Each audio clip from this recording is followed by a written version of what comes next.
do. When we moved to Belmont 6 years ago, it was completely different. It was a completely different market. And we kind of wanted, it really was a place that we were able to buy a house and put down roots. And I understand that that's not something that a lot of people are able to do now just because the market has changed so drastically. But there are so many places near that are really fun to live in and to build and to grow. And the city is going to continue to expand. So I want people to know that, Belmont is such a great spot, but there are so many places that are nearby and that they're able to get to and really showcase those places because they're building and they're growing as well. Thank you to our partners at Complete Kids for partnering with our platform and sponsoring this episode. Complete Kids is a Gaston County born and Belmont headquartered organization that specializes in behavioral, occupational, physical, and speech therapy for children. So if you're someone who's actually wanting to continue or begin your career in children's therapeutics, and we have opportunities for you at Complete Kids. There are careers right now for you to explore, from getting started all the way to a board certified behavioral analyst and everything in between, and being able to not only give back to the next generation of children, but continue to call Belmont your home. Complete Kids has received approval from Belmont City Council to occupy the old Belmont Middle School and will be occupying in 2023. So if you want to call the Belmont Middle School your office and be a part of this culture, giving back to the next generation of children and still having the opportunity to be in our community, then visit CompleteKids.com and select the Careers tab. Thank you again for your partnership, Complete Kids. Back to the episode.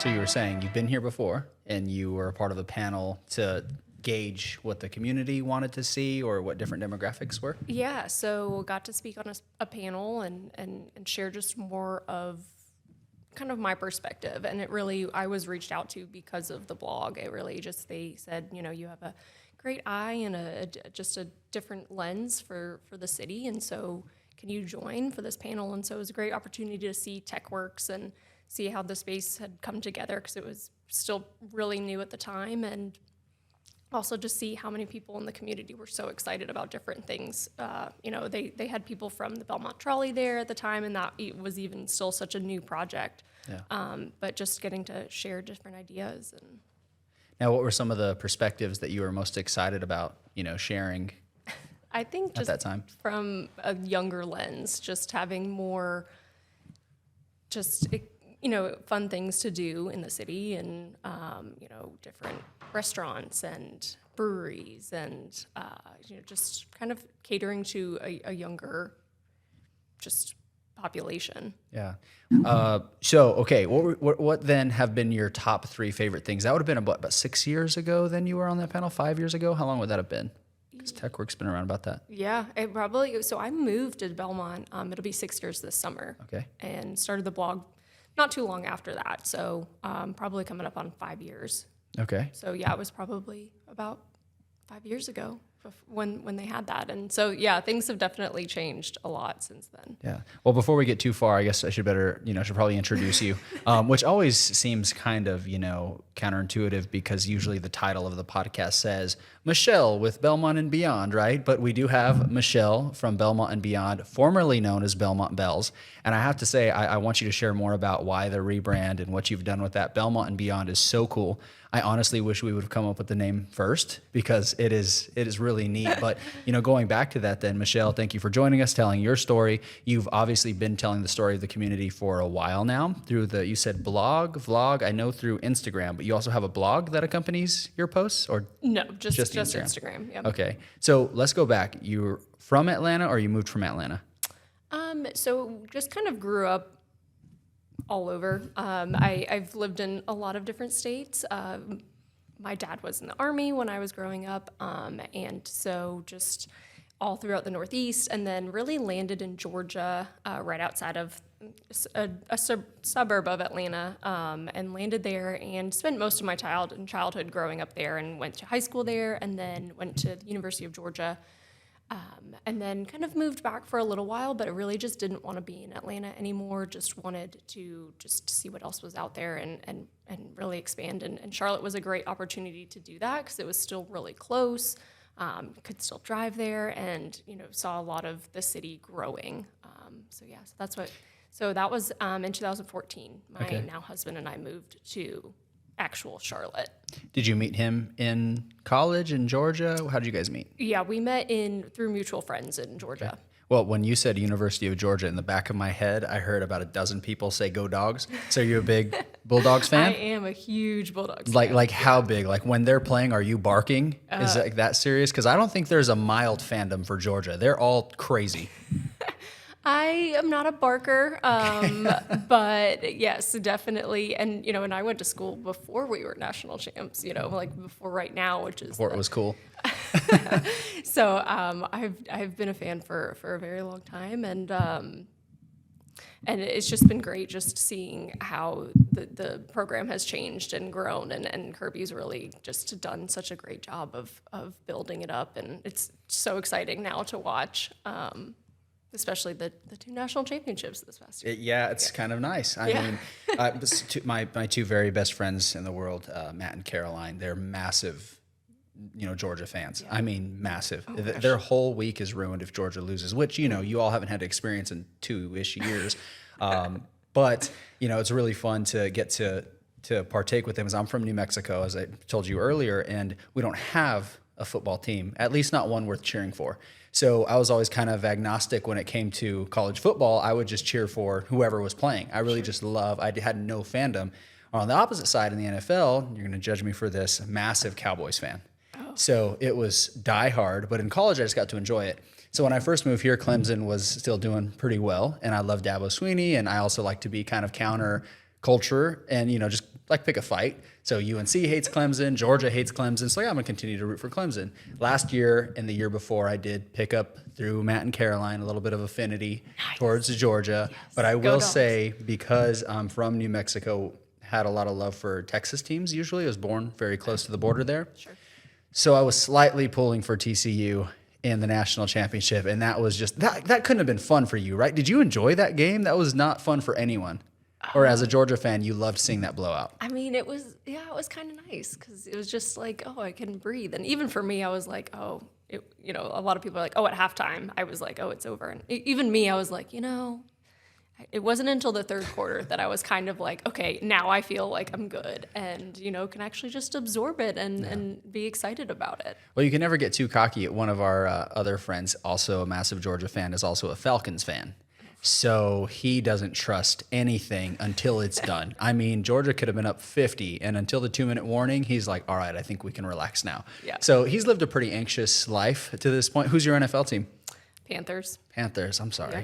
That's okay. Was that like adopted because you moved here, or did you like them from early on? Yeah, no, it was adopted when I moved here. I actually worked for a nonprofit when I, kind of was living in the city, and we worked really closely with the Panthers. So getting to see just how involved they were with the community and really getting to kind of see that different side of things, it just made me really excited to root for the Panthers. And when I first moved here, we went to the Super Bowl, and then, things from then haven't been, so great, but... Well, you just need to find a quarterback, and you got you a new coach now, and you'll see what happens. We'll see. Well, I think at the same time, it's funny, again, speaking to Matt and Caroline, they're going to love how much I'm talking about them. They're great people. Their college demeanor is real confident, being a Georgia fan now.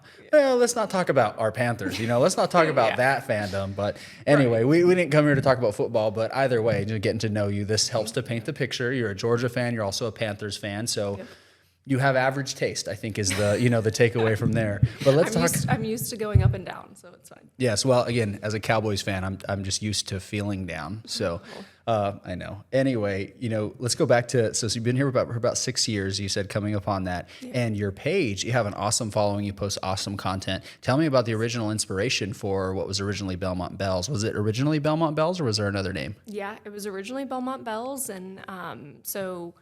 One of my really good friends, she first moved to Belmont before me, and she kind of just really talked it up and was just saying how great it is and really something that we should look at for buying our first home.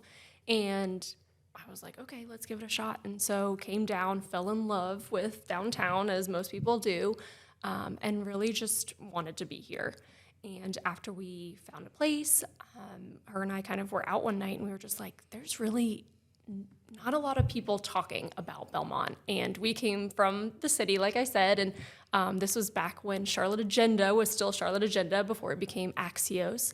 And we were like, man, like Charlotte Agenda is always talking about what the coolest new things are to do and really just exciting, getting people out and getting the community together.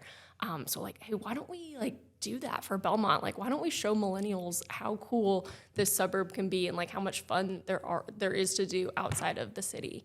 And so Belmont Bells came up, so we just really were inspired to start it and to really share all the things that we love about the city.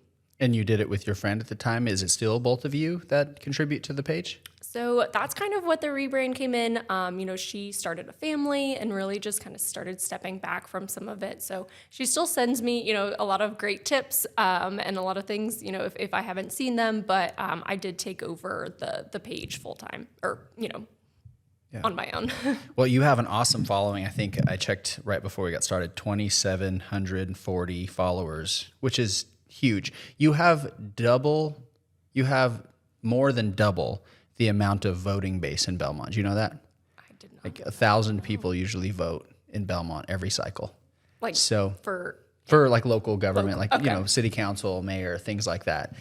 So it's pretty significant, what you've built there. And looking at a lot of your content, if you all don't follow Belmont and Beyond, formerly Belmont Bells, you definitely want to check it out. It's very aesthetically pleasing. So what's your background? You mentioned that you work in marketing now, I believe. So, tell me about your experience and what led to being able to use those skills and gifts to support really Belmont and the local businesses and community. Yeah, definitely. So marketing is really, my background. As you said, I went to the University of Georgia. I studied public relations and just really have always loved integrated marketing and worked in a couple content digital marketing agencies out of college. And that's really where I got a lot of my footing for social media. That's really where I have continued to build my foundation of marketing has been in social and just continuing to grow that. And so that really just kind of inspired me to do something else. And it's really what I'm passionate about is building content and creating things. And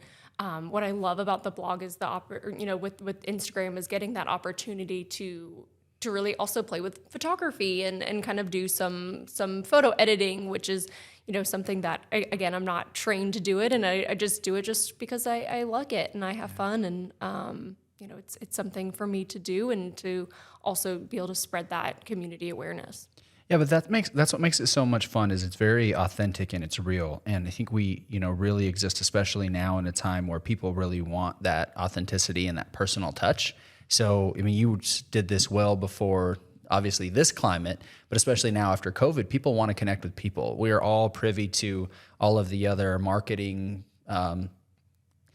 email marketing, all the different, not to say schemes, but strategies. We're all privy to that. I know that if I put my email in and you send me the free book, now you're going to upsell me into a funnel because you want to sell me something. It's not because you're giving me a free book, right? But you being more personal in this approach now, I have to ask before we get too far, tell me about Emmie. Oh my gosh. Oh, well. Only dog? Yep. She's our only dog. For now, we'll see maybe.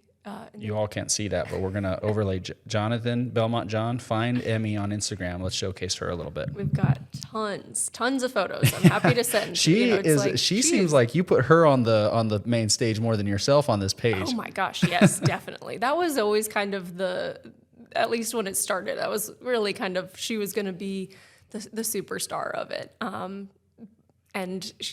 she's about 6.5. She is a rescue. And it's funny because when we first got her, she came from this rescue in Greenville, South Carolina, and we weren't sure, this was our first dog, and so they kind of just went for a meet and greet, and we were just in love. We just were like, no, she is ours. She's gonna stay forever. And so it's just been really helpful. And you were just talking about, the pandemic and how things have changed. So it was such a change of a world to, traditionally go into an office, and then I started working from home. And so for her and I to be attached at the hip, she used to spend time mostly with my husband, who had worked from home before the pandemic. And then as soon as I started working from home, she was like, oh no, I'm gonna hang out with her all the time. Yeah. So anytime that there's a dog friendly place, like, we're going. What's your favorite dog friendly place in the area, since you are Belmont and Beyond? Yeah. I mean, there's so many. I mean, Station, I love. It's one of our favorite just because. Who doesn't? Yeah, exactly. And definitely like Thirsty Social Club. I know that they just rebranded too. So, but we've been going there since it was Thirsty Dog, and that was a really great spot. Again, even during the pandemic when they had opened, because it was outside and we could be socially distant. So. Yeah. And so, who is the photographer to these photos? Who's the one taking these pictures, especially the ones that you're in? Is that your husband? No, typically. Like this, right? Yeah. So that was actually just a friend of mine. Okay. And then one of the other ones, we've had a photographer that was local that took it. So most of the ones of Emmie, that was also a local photographer, just different photographers that are in the area. Yeah, Emmie really is the star here. Let's see. I want to go, I'm going to really scroll back into the archives here and see kind of where your content has taken. But it's so aesthetically pleasing, the photography. What is the role that you operate in your full-time job in marketing? What do you do there? I do. I work for a technology company, and we provide recognition and culture building software for healthcare organizations. Okay. So I do brand marketing for that. So I do a little bit of everything. I do manage like our social content calendar, but we do have a graphic designer. So she kind of handles a lot of like the aesthetics building of those things. But just a great opportunity right now, especially in healthcare. It's such a challenging time to work there. So being able to really bring some gratitude and joy back into the work is really important to us. So you set the strategy for the content, and then she creates the content. Is that what you're saying? Yeah, kind of. Okay. Yeah, and I do a lot of different things. Whether it's supporting just some of our clients or just kind of building out like the brand story and just kind of working with our media. So there's a lot of different pieces that I do, but from a social lens, I'm not necessarily always building as much content as I am with this. At least it's not photos. Well, what's your strategy been to this point with Belmont Bells? Yeah, I think it's been a lot of just kind of what's new, what's coming, and then also, what are things that I want to be doing, what's going on in the world, whether it's, we just recently had Valentine's Day, so what are things that are really popular and that people are really looking for, but also just trying to listen in and to hear what people might want or what I really want, like. I've been really feeling, I want to do something different. It's fun to go out to some of the breweries and the restaurants and bars in Belmont, but I just have been like, man, I really want to do something different. Just, find something different to do. So we just had this escape room open, so got a group together to go to that. Got some friends there. We went to the Shield Museum. We went to the planetarium. Watched a movie at the planetarium. So just trying to find different things that people might not know that exist has been really something that is inspiring a lot of the content. How was the escape room? And that's new, so feel free to also share. We can promote them a little bit. Yeah. I think it's 1909, I believe is the numbers. I can't remember exactly. It's above the Belmont Specialty Foods, correct? Yes, that's correct. And it is a really fun just adventure. It is very hard. It was the first escape room I've ever done, but I just was like, it'll be something fun. So I went with a group, and half had done an escape room before and half hadn't. So I was in the group that hadn't, and but it was it was so interesting trying to think about things in a different way and really just be like, anything in this room could help you solve a puzzle, which is just a really unique way to like see the world. And the game that he built is just crazy to think like he built this whole story, he put it all together. So it's really just a great imagination. And it also has a lot of Belmont history things into it. So you can go in, there's different photos. He includes some of his family, just kind of little like clues in there. It's all about a train and train tracks. So it definitely feels very, very Belmont centric. Yeah, it's on brand. Yeah. Now, the other half of the crew that had done escape rooms before, do they also think it was really hard? They did. Yeah, Okay, we okay. unfortunately did not escape. So we didn't get to write our name on the wall, but there are a lot of people that have. So I definitely recommend going. And, I was like, he walked us through kind of how we could have escaped. And we were like, oh, I don't even think we would have gotten that, like, even if we had more time. That's so fun. But it's definitely, it was something that they really thought was fun. So even though they hadn't escaped in this one, they thought it was a good opportunity to go and to try it out, and one of the fun ones that they had done. Well, a great opportunity for Belmont. I'm glad that he's doing it, because things like you said, I love, getting to go spend time at a bar, hanging out, having food, but being able to socialize in different ways, play games or whatever. Big board game fan, love playing games. You seem like you are too. What are your favorite board games? Ooh. That's a tough one.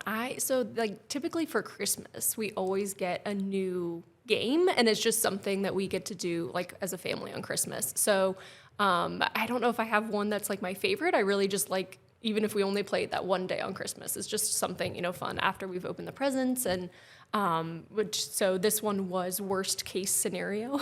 Okay. So it's similar to like an apples to apples, I guess, or I don't know how it's like a priority game. So you kind of pick what is the worst case scenario to you. So everything on the card deck is bad, and you have to kind of figure out what's the worst thing for you. So if it's getting eaten by sharks, or having to not have your phone all day, or not be able to talk to anyone for a year, different things. You have to kind of rank that in how you think of the worst case scenario. Yeah, not having my phone all day might actually be, after I get past the initial anxiety, like best case scenario. That'd be kind of nice. Yeah. Like once in a while, leave it in the other room, and it almost feels like, you're in marketing, you probably feel the same. Like there's always something you could be doing. Yep. But, speaking of the different things that you're looking for, what are some things that maybe you'd like to see in Belmont? It's just having a conversation. Someone might hear this and say, oh, actually, I've been inspired to do something like that. I just didn't know people are interested. What are some of the things that you'd like to see, maybe even using comps from Charlotte that maybe Belmont could use? Like one for me is like a social, like, Queen Park Social, where there's a lot of games, or Pins Mechanical. Have you ever been to Pins? Yep. Like things like that. Like I think our demographic and our community really needs something like that. But what are some other thoughts that you have? I love duck pin bowling, like you said. Like those are so fun, and I like that you don't have to borrow shoes with duck pins usually. That's true. So it's a lot less headroom and like leg room. So I definitely agree with you. Something fun with games, and something that we can do just like a social aspect. I know that there's been talks of a dog park, which I think would be really fun, just an opportunity to be able to meet more people. I feel like that's how I've met a lot of my friends, was through Emmie. She's very social, and we'd be out, and she would want to get some pets. And so she would kind of introduce us to some friends that we've made. So I think just having, again, it's just building that community. So a dog park has been something that the city I know has talked about for a while. I think that would be really great. And then something that a lot of people have been asking for, like, where do I get wine and charcuterie? That's been a big thing. And I know that there's a really great spot in Cramerton called Tannin that has it's a really beautiful wine bar. And then McAdenville opened their spot. I just can't remember. I just can't remember the name is off the top of my head now. It just went blank. But they've 115 Craft. Yes, 115 Craft. So they both. And both those are really just fun spots that are great just for wine. And Belmont doesn't really have a lot of like wine tap place. As you mention it, you're right. I think there's places you can get wine, but I think oriented to wine is a big difference, which leads me to a kind of a thought or a question I had as far as an actual dedicated breakfast and brunch spot. I was so pumped when Honeycomb came, and there's a good friend of mine, I won't say who it was, but he'd been in Belmont a while, and he said, we have plenty of breakfast spots. I said, no, we have places that serve breakfast. Yeah. We need a breakfast spot. It's kind of like, we have a coffee shop, or we have, a coffee shop that's dedicated to people that want to work from a coffee shop or a coffee shop that you can work at. It's the leading motive. Yeah. But Honeycomb now, several of my friends, even from Charlotte, are like, oh my gosh, you got a brunch spot now? We'll consider moving there. It's amazing how it moved the needle. So how excited were you to see something like that come into Belmont? It was a same thing. Oh, finally we have a brunch spot. But for me, like my husband and I have always talked about wanting to open a bagel and donut shop. That is what we are really just wanting to have. So that was actually our wedding cake was donuts. We had different layers of flavored donuts. So we were kind of inspired by duck donuts. So like the maple bacon and cinnamon toast crunch and, all those different layers. So every layer was a different donut. And so just a really good bagel. I know when we first moved here, before Catawba River Outfitters was there, it was actually General Store. And within that, they had a bagel shop. And that was one of our favorite things when we first came here. We were like, oh, this is so fun. Like, just go out, grab a bagel, get some good cream cheese, and just be able to sit out at Stowe Park. So that's one thing that I would love to bring back. What's your favorite bagel and favorite donut in the area now? I got to go to Charlotte. Okay. Poppy's Bagels in Charlotte is my favorite bagel shop. I do like the bagels that they now have at Wandering Cup. They just started bringing bagels in from a food truck that's based in Charlotte, and it's just a great spot. I love Wandering Cup. It's just very relaxing. Their new space has been kind of like a happy place to go and work.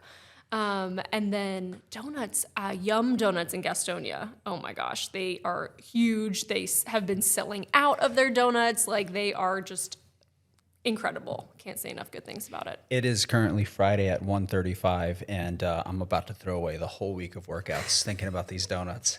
Have you been to the bagel spot that's in Estias? Estias, yes. The bagel spot in Estias. Have you been there yet? I have. Okay. They're good. It's just not, it's not like a New York bagel. What's a good bagel? Because I don't know. I'm from New Mexico. I can tell you about good Mexican food, New Mexican food. Oh, hey.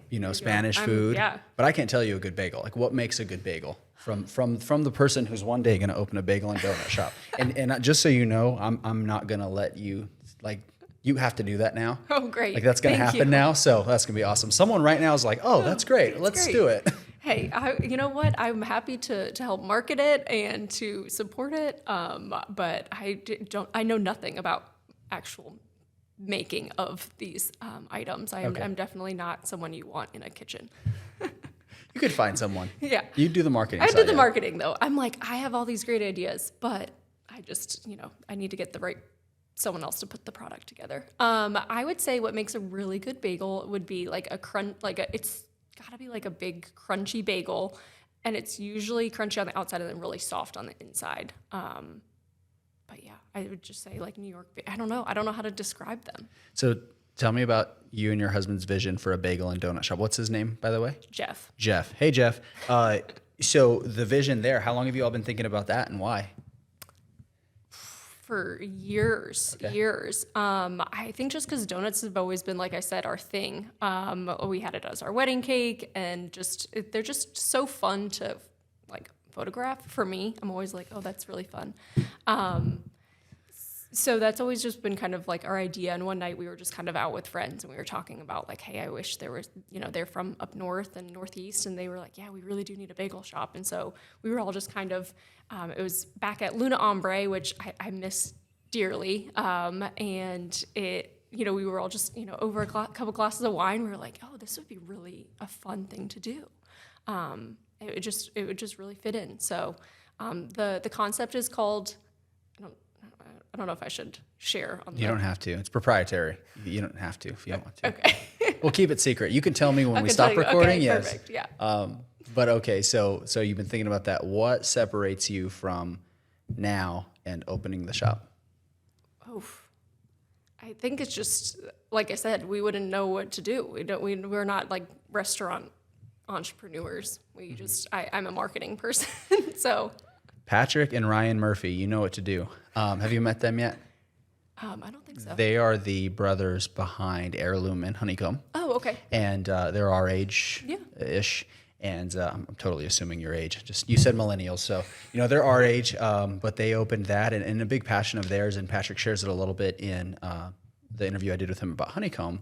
Is being able to help guide others in the process of wanting to open their own restaurant. And I'll tell you, the most successful entrepreneurs I know said they would never get back into food and beverage. Yeah. So there's something to it that it takes a real special kind of passion and a special kind of heart. And it's true. I mean, Patrick and Ryan would say that too. And I think they're doing well. I think Heirloom and Honeycomb bring something to the community that now it's like, I can't imagine it without it. Right.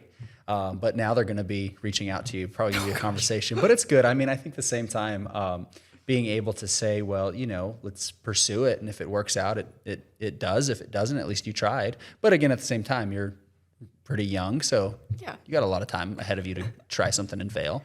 Yeah, well, or succeed. Or succeed. Yeah. Yeah. I'm a big belief in fail fast. So Yeah, if you're going to try something, just pin it 100 miles an hour and let's go and see what happens. And that was kind of the thought in starting Building Belmont. I was like, I think this would be a really good idea. The market will vote, and if people like it, we'll gain traction. If they don't, then we failed. But I think we're doing pretty well. We're having a conversation with you. You are like Belmont fame. So, I didn't know I mean, that. 2,700 followers is pretty good for the area. Hopefully I don't have like a lot of people that just like all of a sudden drop off before this episode comes out and you're like, oh gosh. That'd be tough. I'm going to go back and check, before we release this. We just won't release it. I'm just kidding. No, we still will. You mentioned something in your last post with the rebranding to Belmont Beyond, and you said maybe I'll even get in front of the camera more. What's behind that? What's to that? I think because for so long, I didn't. I just kind of kept to myself. It really, like I said, Emmie the dog was she was the star of the show, and so I think it kind of goes back to what you were talking about a little bit earlier, which is just that authenticity and just people want that connection. So I kind of wanted that opportunity to really just show who I am and really be able to connect with a different audience in a different way. Because I think before it's been really fun being behind the scenes and just kind of like, the mystery of it. But I think just trying to show a little bit more of who I am and really start building the brand in a different direction. Yeah. Well, to that point, tell me about the rebrand. Yeah, so it's been something I've thought about for a little while. I think when my friend and I started Belmont Bells, it was something her and I really wanted to do together, and really enjoyed that opportunity of working with someone and sharing ideas and, kind of collaborating and just being able to really just see different things that maybe she came across or I came across. And so, when it just kind of, when it ended up just being me, I think I really wanted the opportunity to show, again, like I said, that I'm the one behind the camera and really kind of build that. But also just there's so much to do. When we moved to Belmont 6 years ago, it was completely different. It was a completely different market. And we kind of wanted, it really was a place that we were able to buy a house and put down roots. And I understand that that's not something that a lot of people are able to do now just because the market has changed so drastically. But there are so many places near that are really fun to live in and to build and to grow. And the city is going to continue to expand. So I want people to know that, Belmont is such a great spot, but there are so many places that are nearby and that they are, able to get to and really showcase those places because they're building and they're growing as well. Yeah, absolutely. Well, it is true. The community has a lot to offer, and there's actually been a thought of a rebrand for Building Belmont, and it's been under the name Many Threads. Right, because the tagline for Belmont is many threads, one community. Yep. But I think about the county, and that's kind of how the county works. Gastonia, Cramerton, Lowell, Ranlow, McAdenville, Mount Holly, even Kings Mountain. All of these communities really do have a lot of overlap. Did I miss anyone? McAdenville, Cramerton. You know what I mean? Stanley, yes. So, all of these communities, if you pull a thread here, it'll pop up over here. Or if you meet someone here, you'll have connection over there. And so there's something to that, being able to showcase really the county as a whole, because it really, everyone is so connected. So I like that you're doing that to even showcase the surrounding area. Yeah, and I mean, Charlotte as a city is so big, but, Belmont, McAdenville, Cramerton, like they're small, like size wise. So being able to really showcase more of the county really does bring more opportunity. Well, and it looks like on your page that you were already doing that you were already showcasing a lot of things in the area. So seems like it was progressing towards Belmont and Beyond all along. Yeah, pretty much. I think so. I think it was just kind of, again, just being able to expand and really be able to showcase that. And that's why I wanted to rebrand, was because I did want people to know that it's definitely focused on Belmont, but it's not just Belmont. So I think the rebrand really helped to better showcase that, and people would be more excited to follow it. Yeah, absolutely. Well, I am, and the branding is great. The logo and the design. Are you responsible? Yeah. Okay. It's nice. It's very Thank you. clean. It's Thank you. attractive. It makes you like, oh, I want to put it on a t-shirt, Hey, So okay. any Love ideas that. for merch or anything else on top of the platform? I hadn't really thought about it, really. I mean, I don't know where I would sell it, or who would be interested in using it. So not right now, no. But hey, maybe this will spark an idea, and I'll send you a hat or a beanie or something, since we were talking about that earlier. That's true. We were talking about, heads getting cold because I am bald. But, to that point, what is not me being bald, to the vision of, Belmont and Beyond, what are your hopes for the platform? And do you have a future plan, vision that you can share with where you want to go with it? I mean, I just want to keep growing, really. I mean, I just want to be able to continue reaching out to more people and really kind of maybe getting more just opportunities to see different things, and, just, kind of the inside scoop is always what I want. So if there's things that are coming out and, you want kind of the opportunity to really showcase it, I mean, I definitely always love to be kind of the first person. Yeah. I think that's what everyone wants, is we want to be the ones, the trendsetters to know. Well, when you have that kind of attention, from that many followers, then it definitely makes sense that people will. And I don't remember who said it, but they said that attention today is like present day oil. Like it is the most sought after commodity. So if you have the following and you have the attention, then you have the most valuable of assets, and you have a great following. So if you could, let's say if you could do it full time, if you could just do what you do on Belmont and Beyond full time, would you do it? You and Emmie just riding around showcasing the county? Yeah, probably. Okay. What would a day in the life look like if you just did that page as a full-time job? It would probably be a lot of calories. So back to your point, I definitely would have to, either go to ISI or burn first thing in the morning, or the Y first thing in the morning, because it would be a lot of Shout out ISI, shout out Burn, shout out the Y. Which is your gym? Which do you go to? I go to the YMCA. Okay. Very neutral answer. Yeah. I mean, I think it would just depend on the day, right? There's so many different things to do, and really, I think best case scenario is it's always beautiful. I think we had a really nice day, a nice weather day, about a week ago, and just being able to walk up to Stowe Park and take Emmie for a walk around the park, and then grab a coffee and a pastry or avocado toast at Everyday Market, just be able to sit outside and just get some content and maybe do some photo editing from some content that I already have, which is something I do like to do, just kind of have different content gathering days where I just kind of walk around and capture a lot of different things, and then do a lot of photo editing. So no, I'm not always where I am at that exact moment that I'm posting. It's like breaking news. I know. But it's probably a good thing. Yeah. Well, having wine at 9 a.m. is probably not something I should be doing. But just being able to have some of that so that I can keep posting regularly, just because, like I said, I do have a full-time job. So I do like to try to get as much content as I can. And I think that would be something I would do, and then just have a lot of photo editing time, and then just kind of keep seeing what else is around, seeing if there's something new. I know that they just redid a lot of the area by the Catawba River Antique Market. So like that kind of, I think they're calling it like the River District part of downtown. So, being able to capture some of those, and just, I really love being able to showcase kind of then and now. That's been a lot of things that I've seen have been really successful, is, for Chronicle Mill, when they went through like their big change.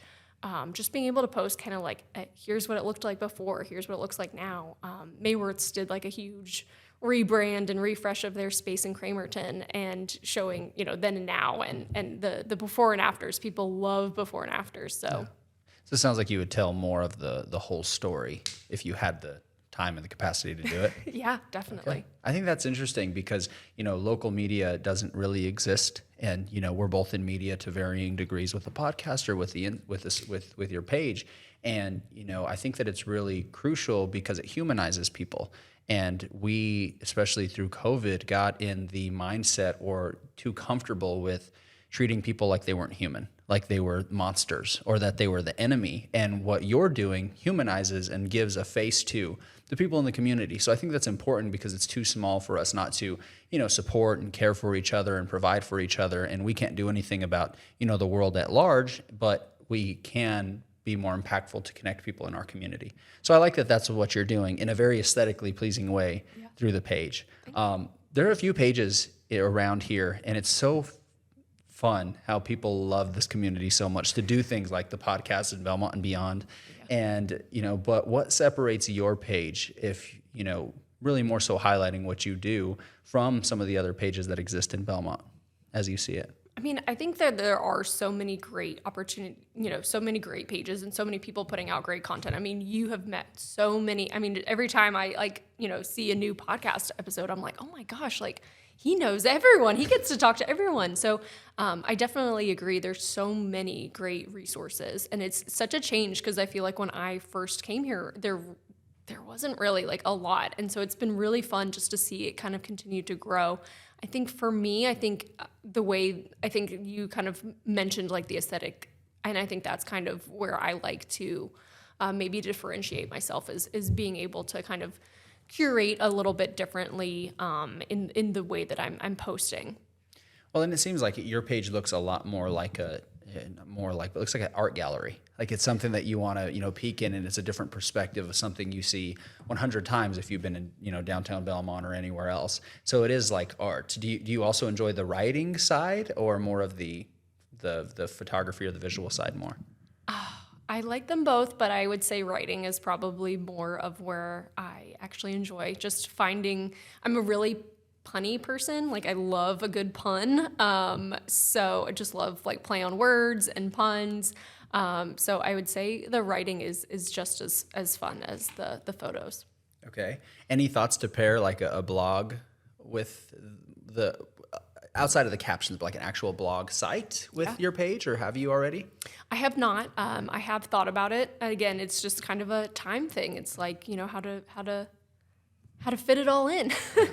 But it is definitely something that I've thought of kind of building out a little bit more. And of course that takes a lot more time just to be able to curate the content and make sure. But I think there's so many great opportunities to be able to do that.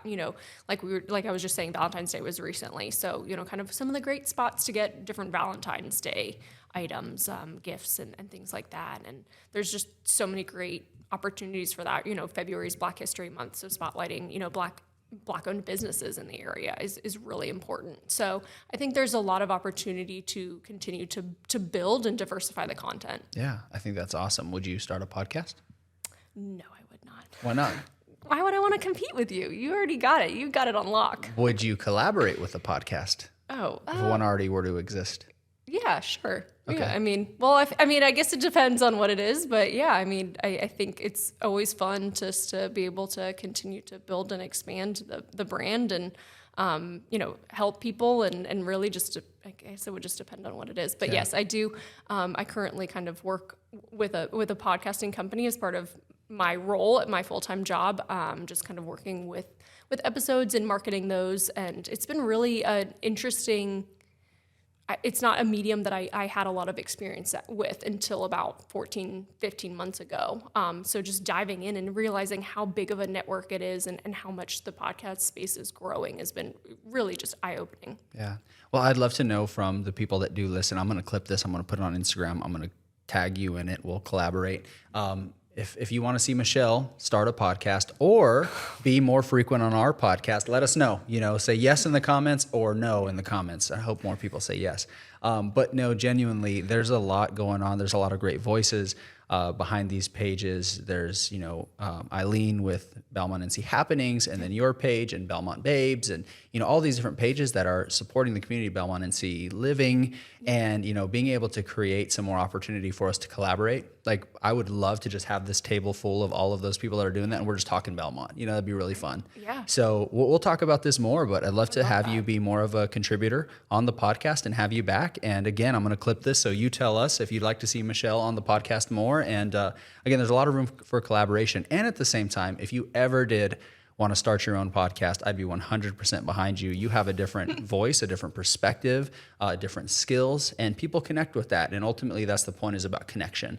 I don't think either of us do this for ourselves. You have a full-time job. I have businesses that I own and run. And so it's not my full-time thing, but it's for the community. Right. And it does serve them. So before we go, is there anything else you want to share with the community, or anything else you want to share about yourself and the page, or Emmie or Jeff? No, I just want to say thanks so much for having me on and letting me talk a little bit about kind of me and the page, and just sharing that message and everything that you do, really just for the community and bringing people together. I think is so inspiring. So thank you. Yeah, well, I appreciate it. I'm glad that we can do it together from our different platforms and our different skill sets. And I guess the only thing left to say is go Dogs. Go Dogs. Thank you for joining us for another episode of the Building Belmont podcast. I'm your host, Keanu Trujillo, reminding you to subscribe, rate, and review on your favorite podcast platform. Be sure to like and subscribe if you're watching us on YouTube. And of course, share with a friend, share with a neighbor. We'll see you again next week as we capture more stories, create more connection, and share more information here on the Building Belmont podcast.